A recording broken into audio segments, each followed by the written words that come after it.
He gives you the cash. He so does give you the cash. He will get money from his videos. He will do what he can. My name is StarkyBooty32, and welcome to the first episode of What I Think Of.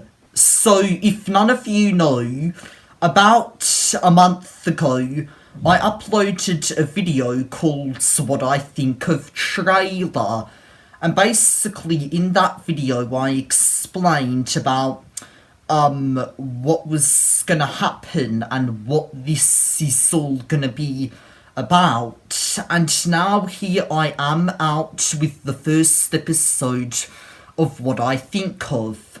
And basically what this series is gonna be is I'm gonna be investigating certain YouTubers, and then at the end of the video I'm gonna give my opinion about what I think of them. So in this first episode I am gonna go and investigate what I think of TheTekkitRealm. So if none of you know, I said this in 2 of my Fortnite videos, but TheTekkitRealm is a YouTuber, a commentary YouTuber who reviews memes and gets the YouTube news out to people. And I have mentioned him in both of my Fortnite videos. In that video about Fortnite ending that I made a few days ago, and the reaction to his video about why we should ban Fortnite. However, TheTekkitRealm isn't a channel that's entirely dedicated to Fortnite. He has other videos where he reviews memes and does commentaries, as I said, as well as records, well, fake records, obviously, and live view counts. And I do watch him from time to time, and I do quite find TheTekkitRealm very interesting, rather to say. He does have a few videos where he has goes out and does challenges as well. And now we're gonna go and review some of his videos, because that's the first thing that we're gonna do on What I Think Of whenever we review a YouTuber on this series. So here is TheTekkitRealm's YouTube channel. 472,000 subscribers. Very good, very big channel. And now we're gonna go and check out how big of a YouTuber he has gotten. So I am gonna go now, and I'm gonna go watch a video of his, and we're gonna see what we think of this video.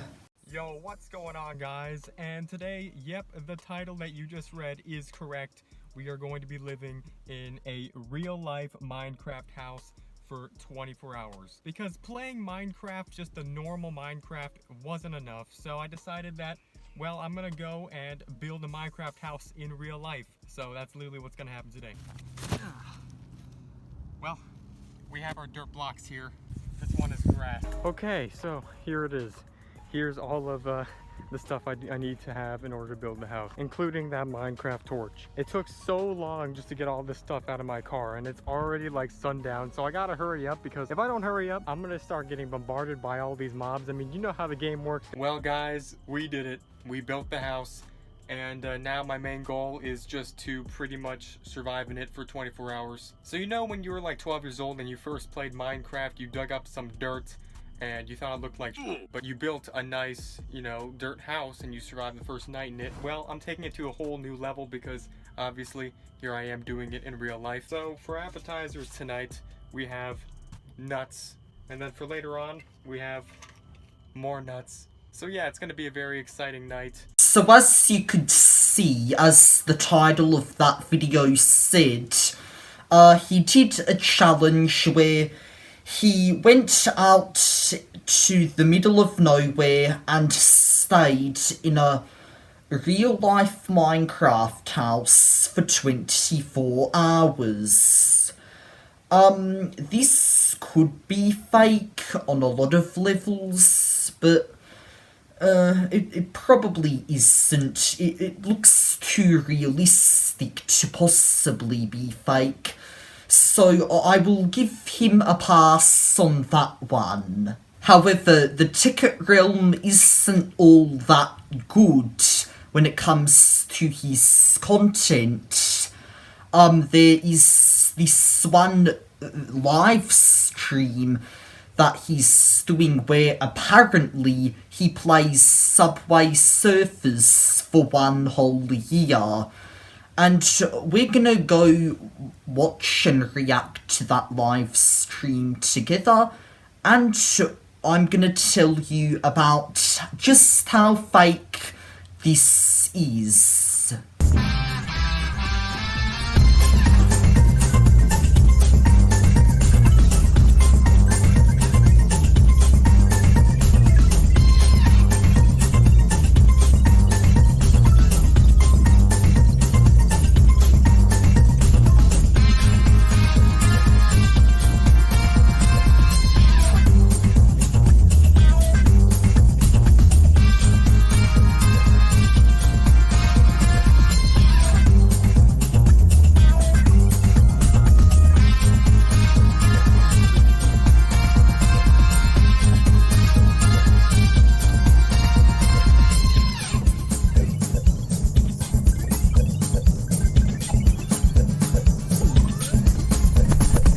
If you watch this live stream for a really long time, you can easily tell that it's fake.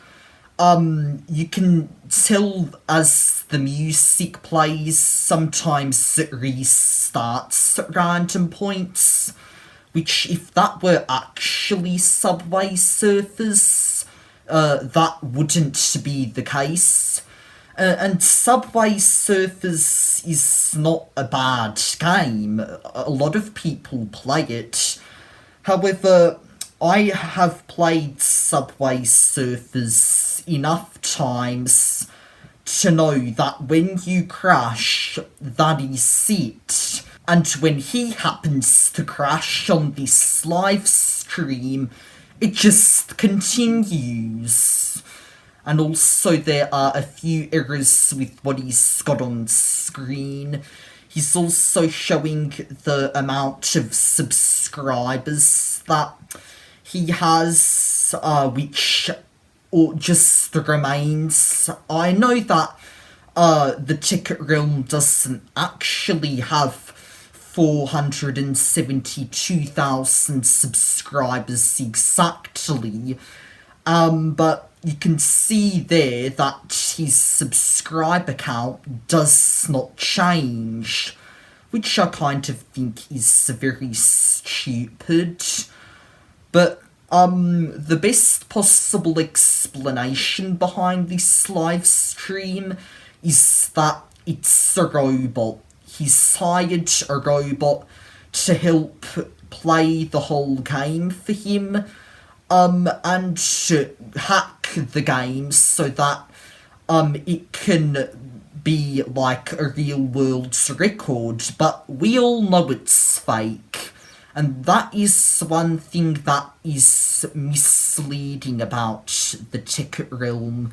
These fake live streams where he plays the game for over a year.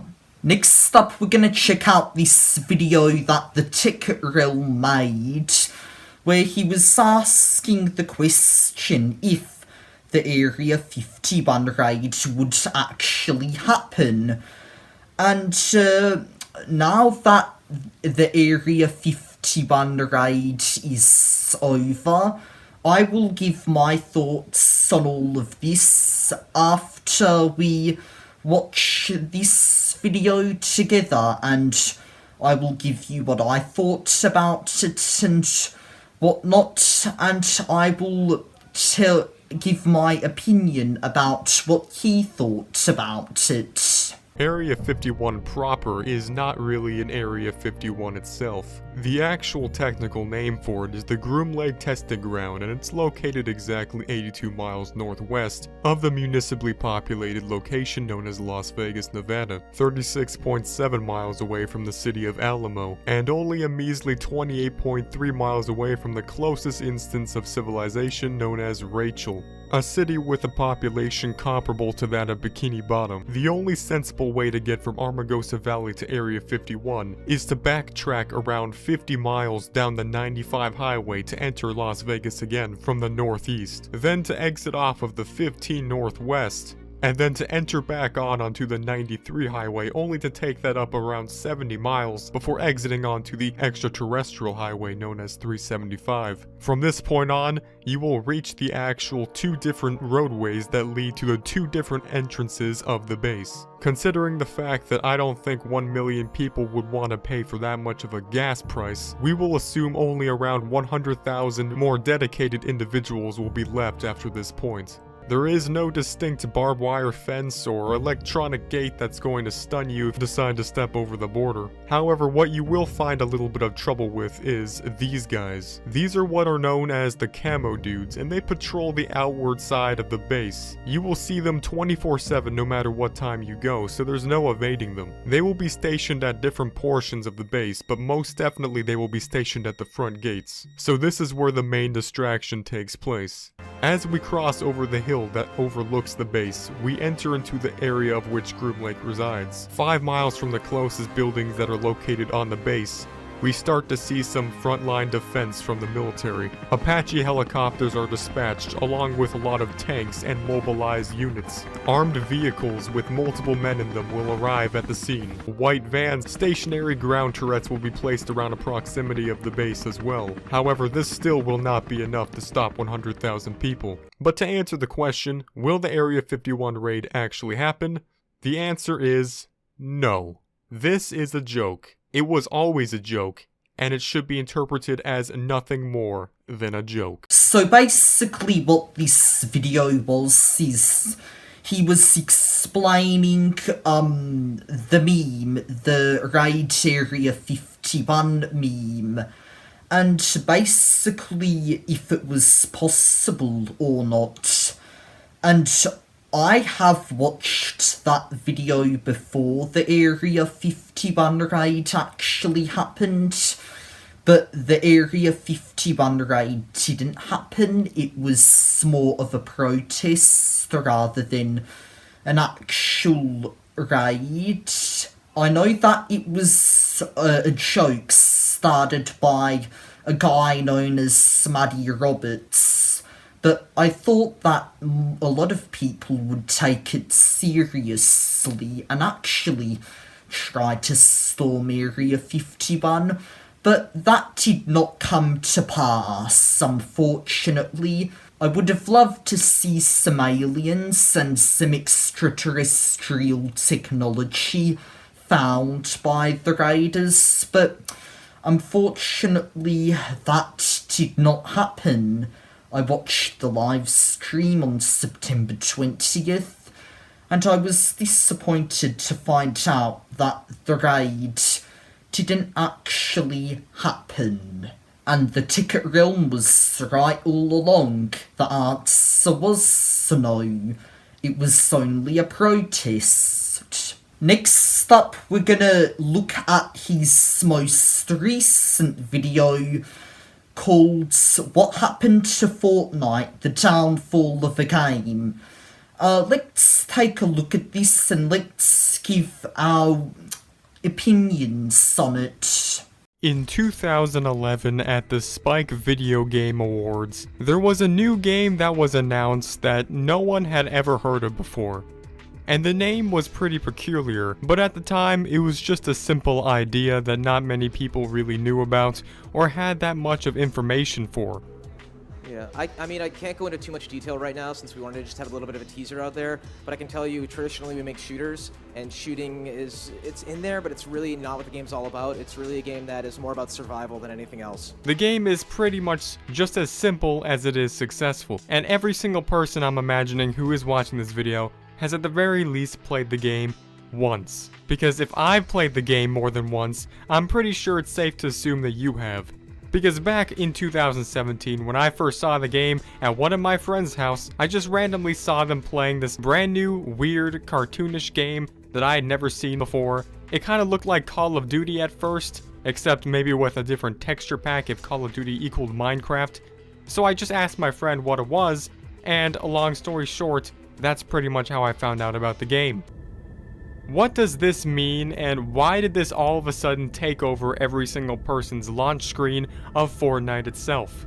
Why is it that when you enter the game, now all you're met with is just this slick Michael Bay looking animation of the entire universe just collapsing into a singularity and then forming into this giant spinning dark nothingness? Because this to this very day is all you'll see when you try to play Fortnite. Even on Fortnite's official Twitter account, they have an active live stream which basically has this spinning ball of death similar to that of a Mac laptop from 2009 when you try to play a game that requires more than 2 GB of RAM. This thing has just been sitting there and spinning non-stop. Now why is this a thing? Well, millions of people clearly want to know why as well, since it's trending worldwide. Well, guess what? I actually have the answers to that. And the answer is it's a publicity stunt. Well, good review. That's all I'm gonna say for this, is good review on the history of Fortnite, because I did a similar thing in a video that I posted a few days ago called Fortnite Has Shut Down, I Am Very Happy, where I basically explained the history of Fortnite and whatnot, and then I went to go on about how happy I was that this black hole sucked up the whole game, and now that it's all over and whatnot. However, you have given a much better well, not better, but shorter explanation on how this all went and whatnot, and that was good of you to go and review what's happening to random things on the internet, such as on Fortnite, and about other YouTubers and stuff. So there's the TheTekkitRealm's YouTube channel, and now we're gonna go and have a look at his Twitter page. And just a note, I won't be doing this for all the YouTubers I'm gonna be making a what I think of on. I will only do it for some of them. Other YouTubers might actually have better YouTube channels than Twitter's, but we're gonna go and see what the TheTekkitRealm's Twitter is like. So here is one of the TheTekkitRealm's most recent tweets, and it reads, "Hate to jump on the bandwagon, but this gradient app sure is realistic." So this tweet, what it displays is, it displays him morphing into Minecraft Noteblock guy, and I think that it could do a little bit more improving. You could actually show a video of how the app works. I think that would make it much better than just showing a picture, because to me it seems a bit fake.